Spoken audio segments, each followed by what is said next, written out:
இனி summer holidays கண்ணு கால் GT ஹாலிடேஸ்க்கு பண்ணு. GT holidays, south India's #1 travel brand. லோகநாதனோட தந்தை பெரியசாமின்ட்டு அவர் பன்றி பெரியசாமின்னு அப்பகுதியில் சொல்றாங்க. சேகரும் பெரியசாமி 2 பேருமே ஒன்னா தான் சேர்ந்து தொழில் பண்ணியிருக்காங்க. அடிக்கடி அவர் மேல நிறைய கேஸ் இருக்கு, சிறைக்கு போறாரு. அதே சாராயத்தை அவர் குடிச்சிட்டு அவரும் இறந்துடுறாரு. அண்ணனோட சொத்துக்களை தம்பி அப்படியே கொஞ்சம் அபகரிக்க ஆரம்பிக்கிறார்.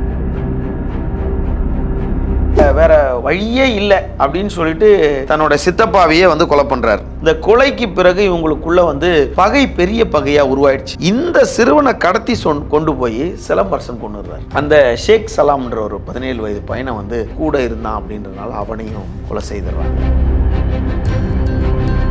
தன்னுடைய அப்பா சேகரோடைய கொலைக்கு காரணமா இருந்த சிலம்பரசனை முத்துக்குமார் கொலை செய்கிறார். சித்தப்பாவை அண்ணன் கொண்டுட்டான், அண்ணன் நம்ம அண்ணனை சித்தப்பா பையன் கொண்டுட்டான், இப்போ அந்த பையனை நம்ம கொண்டுடணும். இதான் கான்செப்ட். இப்படிலாம் சேர்த்து வச்சுதான் எங்க சித்தப்பா அபகரிச்சிட்டாரு. குடும்பத்துல முன்பகை காரணமாக இது கொலை செய்யப்பட்டு அடுத்து அவனும் சேர்த்துட்டானா பிரச்சனை இருக்காதுன்னு இப்படிதான் அந்த ஊரை பொறுத்தளவு சொல்றாங்க. இவங்க ஃபுல்லாவே அந்த ஊருக்கு தொல்லையாவே தான் இருந்திருக்காங்க. கணவனையும் பறி கொடுத்து மகனையும் பறி கொடுத்த ஒரு தாய் என்ன நினைப்பாங்க? இதுக்கு உண்டான எதிர்வினை நிச்சயமா இருக்கு. இந்த 4 கொலையுமே பழிக்கு பழி நடந்ததுதான், இவங்கெல்லாம் செத்தது நல்லதுதான் அப்படின்னு அப்பகுதி மக்கள் ஏதோ கோபத்திற்காக ஆத்திரத்துக்கு கொலை செய்யப்பட்டவங்க இல்ல, எல்லாம் பிளான் பண்ணி தான் பண்ணியிருக்காங்க.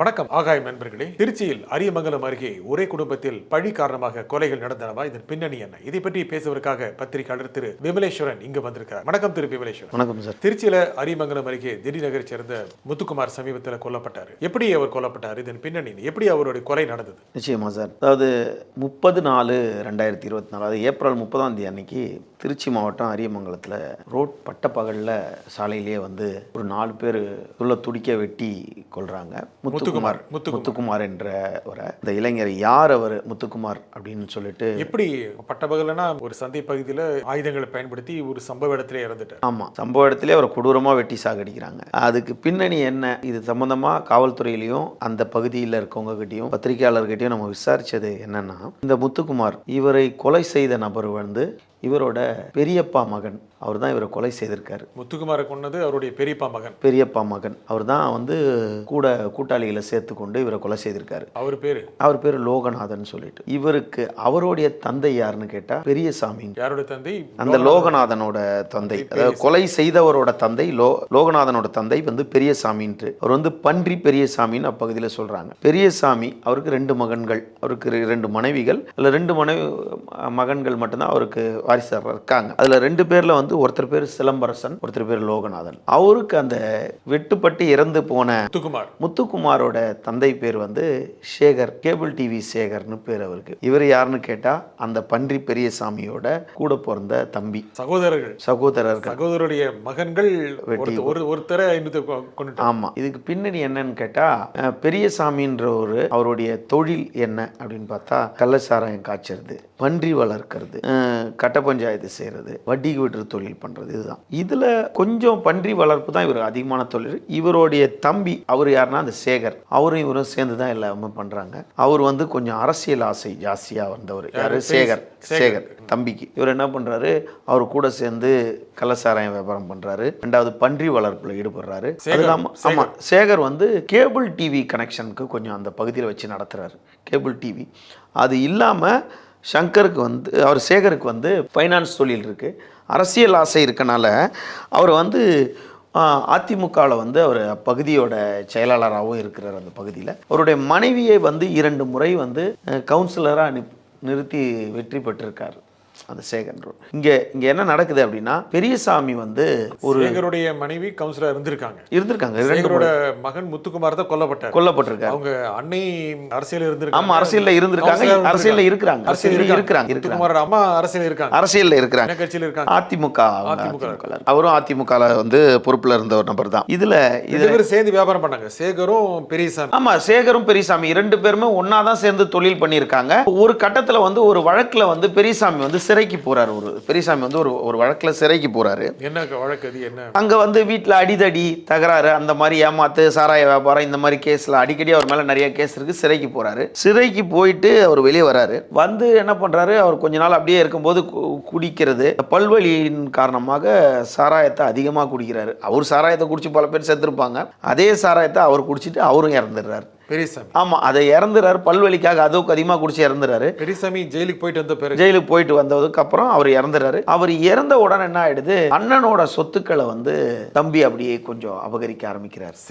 சேகர் என்றவர் அப்படியே அபகரிக்க ஆரம்பிக்கிறார். கொல்லப்பட்ட முத்துக்குமாரோட அப்பா அவர் வந்து அபகரிக்க ஆரம்பிக்கிறார். கேபிள் சேகர் என்றவர். அவரு அண்ணன் பசங்க 2 பேரும் வந்து கேட்குறாங்க, சித்தப்பா எங்க சொத்தை கொஞ்சம் பிரிச்சு கொடுங்கன்ட்டு. அவரு இவங்களை தொடர்ந்து உதாசீனப்படுத்திக்கிட்டே இருக்காரு. ஒரு கட்டத்துல வேற வழியே இல்லை அப்படின்னு சொல்லிட்டு இவங்க என்ன பண்றாங்க, பெரியசாமியோட 2 மகன்கள் இவங்க வந்து சேகரை வந்து கொலை செய்துறாங்க. யார? சித்தப்பாவையே கொலை செய்யறாங்க. யாரு செய்யறதுன்னு கேட்டா சிலம்பரசன், அந்த பெரியசாமியோட பெரிய பையன் சிலம்பரசன் தன்னோட சித்தப்பாவையே வந்து கொலை பண்றாரு. கொடூரமா கொலை பண்றாரு சித்தப்பாவையே. கொலை பண்ண உடனே அந்த சிலம்பரசன் வந்து அவரை கைது செய்துறாங்க. சேகரை கொலை செய்ததுனால அவரை கைது செய்யப்படுறாரு. சிலம்பரசன் கைது செய்யப்படுறாரு. இதற்கு நடுவுல எத்தனை வருஷம் நடந்திருக்கும் இது 2011 தான் வந்து சேகரை வந்து இவர் வெட்டி கொள்றாரு. சிலம்பரசன் வெட்டி கொள்றாரு 2011ஆம் ஆண்டு. என்னோட சித்தப்பா சேகரையே கொடூரமா வெட்டி கொள்றாரு. ஏற்கனவே இவங்களுக்குள்ள சொத்து பிரச்சனை தான் இருந்துச்சு. அவரை பார்க்கும்போது இந்த கொலைக்கு பிறகு இவங்களுக்குள்ள வந்து பகை பெரிய பகையா உருவாயிடுச்சு. இந்த பக்கம் லேடிஸ் தூண்டி விடுறது, அந்த பக்கம் பண்றது, பசங்களுக்குள்ள இது பண்ற கொலை பண்ணணும்ன்ற ஒரு மோட்டிவ் உருவாயிட்டாங்க. இந்த நிலையில அவங்க மனைவி அரசியல் இருக்காங்க. இந்த நிலையில தான் 2018ஆம் ஆண்டு என்ன பண்றாரு, சேகரோட மகன் இந்த முத்துக்குமார் தரப்பை சேர்ந்த ஒரு பெரியசாமி மகன் இருக்காருல்ல, அவர் அந்த சிதம்பரசன் தரப்புக்கு அடிதடி ஏற்படுது. இவங்க 2 பேருக்குள்ள அப்பாவை கொண்டதுக்கு அடிதடி, இவங்களுக்குள்ள அடிதடி நடக்கு. அந்த பகுதியில் வந்து இவங்களால அதிகமா நியூசன்ஸ் கேஸ் நிறைய வாங்கிட்டே இருக்கு. இதுக்கு ரொம்ப இந்த குடும்ப தகராறுல இவனுங்க என்ன பண்றாங்க, இவங்க குடும்ப தகராறுல இதுல கூட இவங்களுக்கு சப்போர்ட் பண்ற ஒரு பையன், அதாவது முத்துக்குமாருக்கு நண்பரா இருக்கார் ஷேக் சலாம்னு 17 வயது பையன். ஷேக் சலாம் முத்துக்குமாரோட நண்பர். இந்த சிறுவனை கடத்தி கொண்டு போய் சிலம்பரசன் கொண்டுறாரு. சிலம்பரசன் ஏற்கனவே சேகரை கொலை பண்ணவர், சித்தப்பாவையும் கொலை பண்றாரு. ஆமா, வெளியே வந்துடுறாரு. வெளியே வந்துட்டு சித்தப்பா மகனோட நண்பரையும் அவர் கன்விக்ட் ஆகல. கேஸ் நடந்துகிட்டே இருக்கும். குடும்ப பகை ஏதோ ஒன்று கேஸ் நடந்துகிட்டே இருக்கும். உடனே சிலம்பரசன் என்ன பண்றாரு, அந்த ஷேக் சலாம்ன்ற ஒரு 17 வயது பையனை வந்து சம்பந்தமே இல்லாம கூட இருந்தான் அப்படின்றதுனால அவனையும் கொலை செய்துடுறாங்க, கடத்தி கொண்டு போயிட்டு. சிலம்பரசன் இப்படி பண்றதுக்காக இவங்க பாருங்க, இவங்களோட மோட்டிவ் என்னன்னா, இந்த சிலம்பரசன் இப்படி பண்ணனால அந்த முத்துக்குமார் தரப்பு என்ன பண்ணுது, சிலம்பரசனுக்கு தெரிஞ்ச அதாவது அப்துல் வாஹிப்னு 12 வயசு திருவனை டிசைனே வேற மாதிரி இருக்கு. அதாவது இந்த கேங்க சேர்ந்த ஒரு இளைஞனை கொண்டா அந்த கேங்க அதுவும் பாருங்க, இவங்க அண்ணன் தம்பி பிரச்சனை இல்ல, 17 வயது பையன், அதாவது முத்துக்குமாருக்கு தெரிஞ்ச பையனை ஷேக் சலாம்ன்ற 17 வயது பையனை சிலம்பரசன் கொள்றாப்ல. அதுக்காக நீ சிலம்பரசனை ஏதாவது பண்ணிட்டு அடிதடி பண்ணிட காவல் நிலையம் போய், இது ஒரு லாஜிக் இருக்கும். லாஜிக்கே இல்லாம சிலம்பரசன் கூட இருக்க இன்னொரு பையன் அப்துல் வாஹிப்னு 12 வயது சிறுவனை வெட்டி கொன்று பழித்திக்கிறாங்க. அப்போ ஆமா, இவங்க வந்து அந்த ஊர்லயே இவங்க குடும்பம் வந்து இருக்கவே கூடாது அப்படின்னு தான் அங்க இருக்க மக்கள். ஏன்னு கேட்டா இவங்களாலதான் பெரிய பல பிரச்சனைகள் ஏற்படுது. ஏன்டா அரசியல் பலத்தோட இருக்கிறாரு. அதுவும் அவங்க சித்தப்பா பாத்தீங்கன்னா ஒரு பெரிய அரசியல் பலத்தோட வளம் வந்திருக்கவர் சேகர். ஆமா, அப்பயே கொண்டுட்டாங்க. அந்த பேக்ரவுண்ட் அப்படியே இருக்குல்ல, உங்களுக்கு அந்த பேக்ரவுண்ட் இருக்குல்ல. இந்த பகை தீராமலே தொடர்ந்து வந்த 2021ஆம் ஆண்டு தன்னுடைய அப்பா சேகரோடைய கொலைக்கு காரணமா இருந்த சிலம்பரசனை முத்துக்குமார் கொலை செய்கிறார். முத்துக்குமார் அவங்க அதாவது பெரியப்பா மகனை சிலம்பரசனை முத்துக்குமார் கொலை செய்கிறார். முத்துக்குமார் ஏன் கொல்றாருன்னா, தன்னுடைய தந்தை சேகரை கொன்ற காரணத்துக்காக. ஆமா, இவங்க சொத்து தகராறுல முதல் கொலை சித்தப்பாவை செய்கிறார் சிலம்பரசன். அதே சிலம்பரசன் கூட நண்பரை முத்துக்குமார் சலாம் வாகி அப்படின்ற ஒரு பையனை கொலை பண்றாரு சிலம்பரசன். ஆமா, முத்துக்குமார் என்ன பண்றாரு, சிலம்பரசன் கூட இருக்கப்ப என்ன ஒருத்தன, அப்போ 3 கொலை ஆயிடுச்சு. அப்போ இந்த முத்துக்குமார் சிலம்பரசனை 4வது முறை 2021ஆம் ஆண்டு அவரை முத்துக்குமாரை வந்து கொடூரமா நடு ரோட்ல வைத்து கொடூரமா கொலை செய்யறாரு 2021ஆம் ஆண்டு இந்த முத்துக்குமார் சிலம்பரசனை. அதற்கு பிறகு இவங்க நீதிமன்றம் பிரச்சனை சகராறுன்னு இருக்காங்க. இந்த நிலையில என்ன பண்றாரு, சிலம்பரசனையும் கொண்டுட்ட என்னுடைய அப்பாவே எங்கள் அப்பா இறந்துட்டாரு, எங்கள் அப்பா சொத்தை உங்கள் அப்பா கொலை பண்ணிட்டாரு, எங்கள் அண்ணனையும் கொண்டுட்டீங்க அப்படின்னு சிலம்பரசனோட கடைசி தம்பி இருக்காரு லோகநாதன்ட்டு. அந்த லோகநாதன் இவருக்கு முத்துக்குமார் எப்போ சிறைக்கு போயிட்டு வருவார் எப்போன்னு பார்த்துக்கிட்டே இருக்கிறாரு. இதுக்கு உண்டான நேரத்தை பார்த்துக்கிட்டே இருக்காரு. பெரிய பகை இருக்கு. கடைசியாக சித்தப்பாவை அண்ணன் கொண்டுட்டான். அண்ணன் நம்ம அண்ணனை சித்தப்பா பையன் கொண்டுட்டான். இப்போ அந்த பையனை நம்ம கொண்டுடணும். இதான் கான்செப்ட். இதுக்கு நடுவில் 2 அநியாய உயிரை 2 பேரை சின்ன பசங்களை 17 வயது பையனையும் 12 வயது பையனையும் இவங்க கொண்டுட்டாங்க. இதுக்கு நடுவில் இந்த லோகநாதன் சரியான திட்டம் போடுறாரு. திட்டம் போட்டுட்டு இவரை எப்படி கொல்லலான்ட்டு பிளான் பண்ணுறாரு.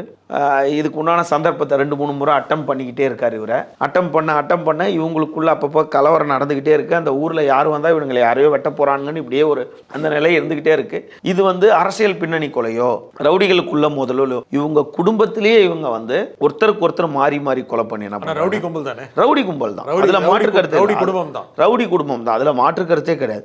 ஏன்டா அவங்க வியாபாரமும் பார்த்தீங்கன்னா சட்டத்திற்கு புறம்பான வியாபாரம் தான். அவங்க சட்டத்துக்கு புறமான தொழில் தான் பண்றாங்க. ஒரு மிரட்டி கட்ட பஞ்சாயத்து பண்ணக்கூடியவர்கள் தான். அந்த ஒருத்தர் கூட அவங்கள யாரும் நல்லவங்கன்னு சொல்ல மாட்டாங்க அந்த பகுதியில். அவங்க அந்த காவல் நிலையத்தில் அவங்க குடும்பத்தை எப்பயும் பிரச்சனை தொடர்ந்து வந்துகிட்டே இருந்திருக்கு. அதாவது பன்றி பெரியசாமி வகைரா, கேபிள் சேகர் வகைரா, இந்த வகை இது தொடர்ந்து நீடிச்சுக்கிட்டே போயிட்டு இருக்கு. இதோட கிளைமேக்ஸ் என்ன பண்ணுது? 30ஆம் தேதி 4ஆம் மாதம் கரெக்டாக அந்த லோகநாதன் முத்துக்குமாருக்கு குறி வைக்கிறாரு. முத்துக்குமாரை சிக்கினார். அதாவது அவர் தொடர்ந்து 2-3 வாட்டி அவர் ஸ்கெட்ச் போட்டு அவருக்கு கிடைக்காம போயிடுது. அவர் எங்கே தான் வச்சு போடலான்னு பார்க்குறாரு. அங்கே திடீர் நகர், அதாவது திருச்சி மாவட்டம் அரியமங்கலம் பக்கத்தில் இருக்க திடீர் நகர் அந்த பகுதியில் இவர் எப்போ வராருன்ட்டு இவரை ஸ்கெட்ச் போட்டுக்கிட்டே இருக்காரு. அவரும் 2-3 பேர் கூட தான் எப்பயுமே சுற்றுறது. இவரும் ஒரு 4-5 பேர் கூட தான் இருக்காரு. இதுக்குண்டான சந்தர்ப்பத்தை பார்த்துக்கிட்டே இருக்காங்க. கூட 4-5 பசங்களை சேர்த்துக்கிறாரு. ஒரு பையனை கூட உதவிக்கு எடுத்துக்கிறாரு. நேராக அந்த லோகநாதன் அட்டம் பண்ணுறாரு.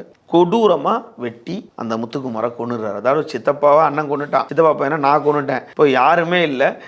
இப்போ பார்த்தீங்கன்னா சித்தி தான் ஒரு அரசியல்வாதி, அவங்க தான் இருக்கிறாங்க. இந்த லோகநாதனை காவல்துறை பிடிக்கிறதுக்கு முயற்சி பண்ணி பிடிச்சி விசாரணை செய்யும் போது அவன் சொல்கிறான், அவனோட ஸ்டேட்மெண்ட்டில் என்ன இருக்குது, 30ஆம் தேதி கொலை பண்ணிடுறாங்க. மறுநாளே அவங்க பிடிச்சி ஸ்டேட்மெண்ட்டு கேட்கும்போது அவங்க தரப்பில் என்ன தலங்கன்னு கேட்டால், எங்கள் அப்பா தான் இந்த குடும்பத்தை சொத்து சேர்த்து வச்சுருந்தாரு. எங்கள் அப்பா இயற்கையாக செத்து போனோன்னா அப்போ நாங்கள் சின்ன பசங்களாக இருந்தோம். எங்கள் சித்தப்பா எல்லா சொத்தையும் அபகரிச்சிட்டாரு. எங்கள் சித்தப்பா கிட்ட கேட்கும்போது எங்களை உதாசீனப்படுத்திக்கிட்டே இருந்தார். எங்கள் அப்பா உழைப்பில் வந்ததில் நாங்கள் மாநகராட்சி ஸ்கூலில் தான் படித்தோம். எங்கள் சித்தப்பா பசங்களை ஊட்டியிலலாம் கான்வென்ட்லலாம் படிக்க வச்சாங்க. இப்போ எங்கள் சொத்து மொத்தமாக போச்சு. இப்போ எங்கள் அப்பா இவ்வளோ தூரம் பண்ணி வளர்த்து இவ்வளோ தூரம் சேர்த்து வச்சாரு, கள்ளசாராயம் பண்ணி சேர்த்து வச்சாரு, கட்ட பஞ்சாயத்து பண்ணி எங்கள் அப்பா இவ்வளோ சேர்த்து வச்சாரு, எல்லாம் ஊரடிச்சு உலையில போட்டு இவ்வளோ சேர்த்து வச்சாரு. இப்படிலாம் சேர்த்து வச்சதை எங்கள் சித்தப்பா அபகரிச்சிட்டாரு. அவரு ஒரு தியாகி, எங்கள் அப்பா ஒரு தியாகி, அதனால நான் அவரை கொண்டுட்டேன்னு சொல்லிட்டு இவங்க கொலைனால இந்த பையனோட ஸ்டேட்மெண்ட்டாக இருக்குது. உடனே 5 பேரை போலீஸ் பிடிச்சிட்டாங்க. மீதி 2 பேரை போலீஸ் தேடிட்டு இருந்தாங்க. நேரம் அவங்களையும் செக்யூர் பண்ணிட்டு இருப்பாங்க. இந்த கொலை கடைசியாக பார்த்தீங்கன்னா நம்ம திருச்சியில் பார்த்தா கும்பன் ஜெகன் இறப்புக்கு அப்புறம் பார்த்தீங்கன்னா ஒரே ஒரு கொலை தான் சம்பவம் பெருசாக நடந்த கொலைன்னு பார்த்தா நம்மளே ஏற்கனவே விவாதிச்சிருக்கோம். அந்த ஆம்புலன்ஸ் டிரைவர் பிரபாகரன் தான் ஒரு கொலை. அதற்கு பிறகு அது ஒரு ரவுடிகளால் கொலை செய்யப்பட்டு இது குடும்பத்தில் முன்பகை காரணமாக இது கொலை செய்யப்பட்டிருக்கு. காவல்துறை தரப்பில் கேட்கும்போது ஒரு ரவுடி அவன் எங்கே போகிறான் ஏது போகிறான்னு கொஞ்சம் கண்காணிக்க முடியும். வெளியே எங்கே இருந்தால் குடும்பத்துக்குள்ளே இவனுங்க எப்போ வெட்டுவானுங்க யாருக்கு தெரியும். இதுக்கு காவல்துறை எப்படி நம்ம பொறுப்பாக ஆக முடியும் அப்படின்னு காவல்துறை தரப்பு விளக்கம் கொடுத்தாலும் அந்த பகுதியில் எப்பா செத்தான் பாய்வேன், அடுத்து அவனும் செத்துட்டானா பிரச்சனை இருக்காதுன்னு இப்படி தான் அந்த ஊருக்கு அந்த ஊரை பொறுத்தளவு சொல்கிறாங்க. ஏன்னு கேட்டால் இவங்க ஃபுல்லாகவே அந்த ஊருக்கு தொல்லையாகவே தான் இருந்திருக்காங்க. பன்றி பெரியசாமி அவர் வகைரா, அவருடைய மகன்கள் சிலம்பரசன், இப்போ கைது செய்யப்பட்டிருக்க லோகநாதன், அவருடைய சித்தப்பா சேகரோட மகன் முத்துக்குமார், இவங்க எல்லாருமே மிஞ்சிருக்கிறது ஒரு வாரிசு தான். பெரியசாமியோடைய பையன் லோகநாதன் மட்டும்தான் இந்த கேஸ்ல உள்ள போயிட்டாரு. ஆமா, அவர் தான் இந்த வழக்குல சிறைக்கு சென்றிருக்காரு. 2வது சேகரோட மனைவி அதிமுகல தானே இருக்கிறாங்க. அவங்க தாயார் ஆமாம் அவங்க எப்படி இருக்காங்கன்னா பொன்மலை பகுதி செயலாளராக திருச்சி பொன்மலை பகுதி செயலாளராக தான் சேகர் இருந்திருக்காரு. அங்கே 2 முறை தன்னோட மனைவியை கவுன்சிலரை ஜெயிக்க வச்சிருக்காரு. அப்போ அவங்க அந்த அரசியல் பின்னணி இருக்குள்ள, என் மகனையும் கொண்டுட்டீங்க, எங்கள் வீட்டுக்காரையும் கொண்டுட்டீங்க, ஒரு ஆள் நீ இருக்கல்ல, இதுதானே எல்லா இடத்துலையும் ரிவெஞ்சாக இருக்குது. வெளியே காட்டலைன்னா கூட லோகநாதன் லோகநாதோட கிளைமேக்ஸ் எப்படி இருக்கும் அப்படின்றத ஓரளவுக்கு அனுமானிக்க முடியுது. ஆனால் இது கூட ஆபத்தான ஒரு நிலைமை தானே போயிட்டு இருக்கும். லோகநாதன் வெளியே வந்தாலும் இப்போ கேஸில் இருக்காரு. ஆமாம், ஏதோ ஒரு பெயில் வச்சு கணவனையும் பறி கொடுத்து மகனையும் பறி கொடுத்த ஒரு தாய் என்ன நினைப்பாங்க? அதுவும் அரசியல் பின்புலம் உள்ளவங்க, அவங்களோட மென்டாலிட்டி என்னவா இருக்கும், அவங்களோட பின்னணின்னு ஒன்று இருக்கும், சகோதரர்கள் இருப்பாங்க. அப்போ இதுக்கு உண்டான எதிர்வினை நிச்சயமா இருக்கு. பழிக்கு பழி படலும் தீராதா? இந்த 4 கொலையுமே பழிக்கு பழி நடந்தது தான். ஆனா இதுல அப்பாவி பசங்க 2 பேர், அந்த ஷேக் சலாம்னு ஒருத்தரும், அதுக்கப்புறம் இன்னொரு பையன், 2 பேரையுமே தான் வந்து அப்பாவிகள். இவங்களுக்கு கூட பழகின பாவத்திற்காக அந்த 2 பசங்களும், சிறு 17 வயது பையனும் 12 வயது பையனையும் இவங்க கொலை செய்திருக்காங்க. இவங்கெல்லாம் வந்து அங்கே முழுக்க ஐயோ பாவம் அப்படின்னு யாருமே சொல்லலை. இவங்கெல்லாம் செத்தது நல்லது தான் அப்படின்னு அப்பகுதி மக்கள் சட்டத்துக்கு விரோதமான வகையில் சாகடிக்கப்பட்டிருக்காங்க. ஆமாம் ஆமாம். என்ன இப்போ மிஞ்சி இருக்கிறது ஒரு மட்டும்தான். ஆமாம், லோகநாதன் மட்டும்தான். அவரும் ஏற்கனவே அவங்க குடும்பத்துக்கும் வழக்கு ஒன்றும் பெருசு இல்லை, புதுசு இல்லை, அவங்களுக்கு சிறை ஒன்றும் புதுசு இல்லை. அதனால அவரும் வெளியே வந்துடுவார். வெளியே வந்தோன்னே திரும்ப அவர் வேலையை காட்டுவார். இப்போ அவர் ரவுடியாக ஃபார்ம் ஆயிடுவார், அவ்வளோதான். ஆனால் இது அங்கே இருக்கிற மக்கள், அங்கே இருக்க காவல்துறை இனிமேலும் இது போன்ற பழிக்கு பழி கொலைகள் நடக்காமல் தடுப்பதற்கான நடவடிக்கை எடுக்கிறாங்களா?